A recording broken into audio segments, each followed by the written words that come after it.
নমস্কার বন্ধুরা, আপনাদের সবাইকে স্বাগত আমার চ্যানেল অনুস কুকিং অ্যান্ড ব্লগ চ্যানেলে।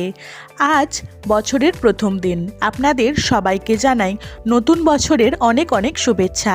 আজকের দিনটা খুব ভালোভাবে উদযাপন করবেন। এই শীতকালীন নতুন বছরে আমি নিয়ে চলে এসেছি পাটিসাপটার রেসিপি।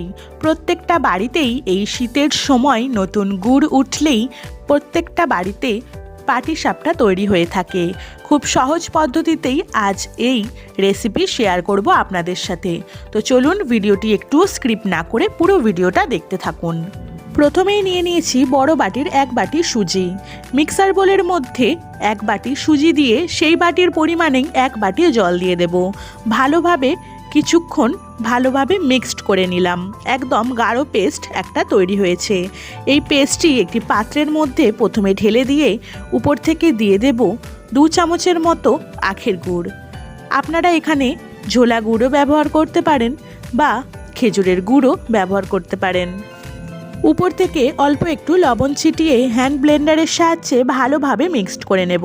দেখুন কালারটা অল্প চেঞ্জ হয়ে এসছে। এবার আমি কিছুক্ষণের জন্য ঢাকনা দিয়ে ঢেকে রেখে দেব।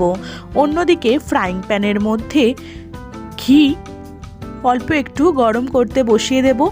ভালোভাবে ঘিটা গরম হয়ে গেলেই উপর থেকে দিয়ে দেব বড় চামচের 3 চামচ থেকে 4 চামচ সুজি।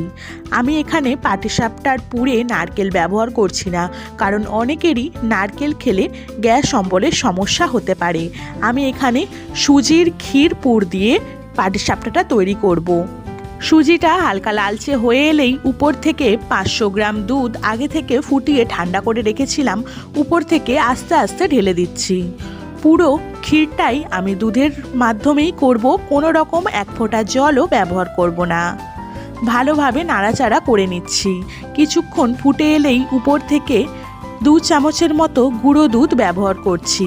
ভালোভাবে আবারও মিশিয়ে কিছুক্ষণ ফুটতে সময় দেব।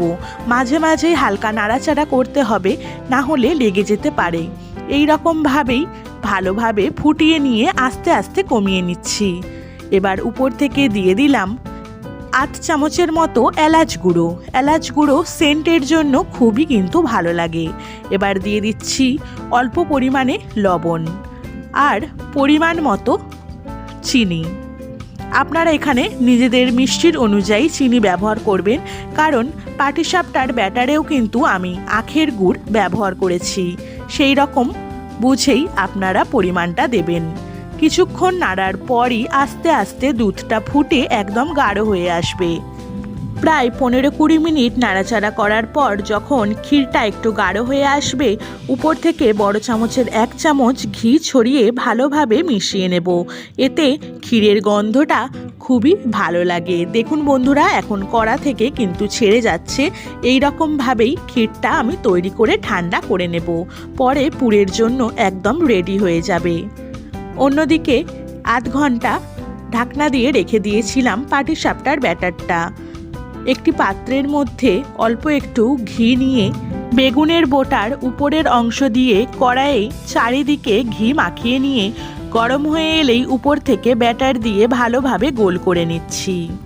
কিছুক্ষণ ব্যাটারটা একটু নরম হয়ে এলেই উপর থেকে আগে থেকে তৈরি করে রাখা সুজির ক্ষীর ভালোভাবে লম্বা করে দিয়ে একটি চামচের সাহায্যে আস্তে আস্তে ধারগুলো তুলে নিয়ে ক্ষীরের মধ্যে রোল করে বারে বারে উল্টে দিতে হবে। এই রকমভাবেই তৈরি হয়ে যাবে আমাদের পাটিসাপটা।